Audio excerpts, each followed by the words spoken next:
Hi guys, Paul Duncan here, Competitive Edge Coaching, Dominate Your Market. Hope you're doing really well. Marketing tip for today, recipe for success, the right ingredients with the correct method.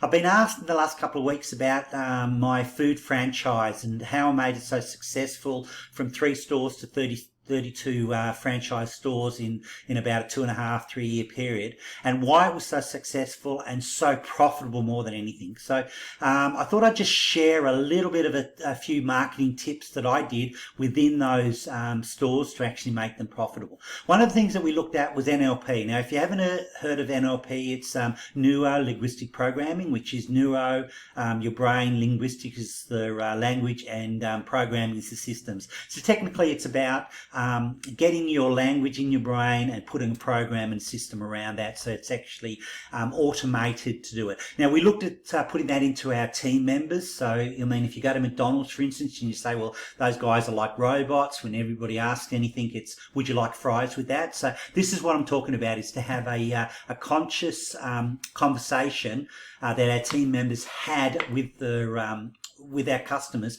that would bring in results.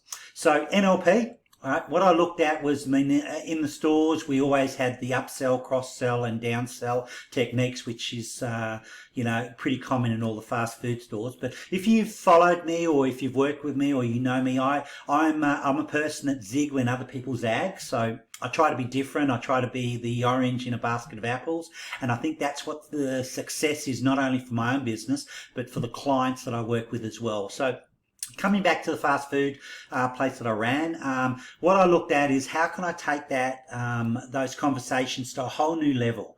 So if you go to a lot of fast food places, and if they're doing it right and they are doing upselling, cross-selling within their stores, you'll find that they'll ask, an upsell, would you like something? So in our stores, if someone bought a sandwich or a salad, our conversation, our team members would say to the customers, would you like a drink with that? So I spent a little bit of thought process around it, did a bit of brainstorming, and what I came up with was, instead of saying, would you like a drink with that? Now, you got to remember, visual merchandising is very powerful.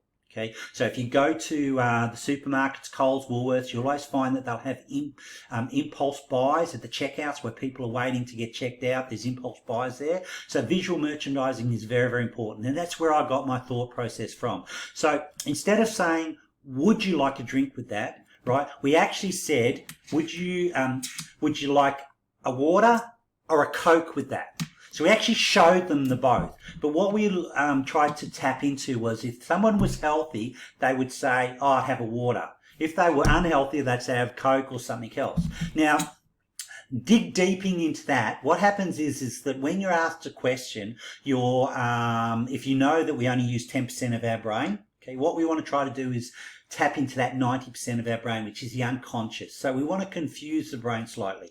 When you ask somebody, would you like something with it, the first response is no.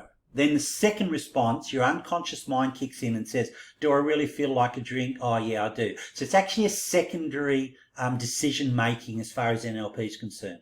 So when you ask, would you like this or this, your conscious mind gets confused. Okay, and your subconscious mind first says, oh, I'll have a, and that's the first response. So introducing that into our stores, it actually tripled our sales within the first 2 weeks of me just changing that script right out there.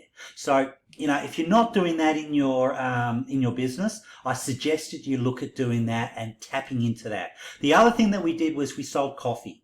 Okay, so this is another example that I did in there, because our coffee sales were great, but our add-on sales were very low. So I looked at it, and I saw how our team were talking to the clients, and they would ask, when somebody had a coffee, they say, would you like a carrot cake, or would you like a carrot cake with that? Okay, or whatever the special was for that day. And as I said before, it's a secondary thought pattern, and most people said, oh no, I'll just have the coffee. Right. So what we introduced was visual merchandising again. Okay, we looked at some high profitable items that we could sell. So when somebody bought a coffee, right, all the team member had to do was, right, hand the coffee over and say, would you like a carrot cake or a muffin with that? The visual merchandising. Okay, and if you look at McDonald's sort of scenario, 1 out of 3 would say yes to fries. 1 out of pretty much 3 to 5 said yes to another add-on to the coffee. So you can imagine our sales and transactions actually jump dramatically. Okay, but when you look at the profitable items that you're actually selling, then your profits are growing as well. So that's my marketing tip for today. All right. We actually, as I said before, we tripled our sales and doubled our profit within the first 3 months of every store that was opened. And we actually bought. So that's the strategies I use with my clients. So I hope you've got some value out of it today. Log in now and again, because I am having these marketing tips every Monday, Wednesday and Friday. So hop onto the Facebook page, have a look.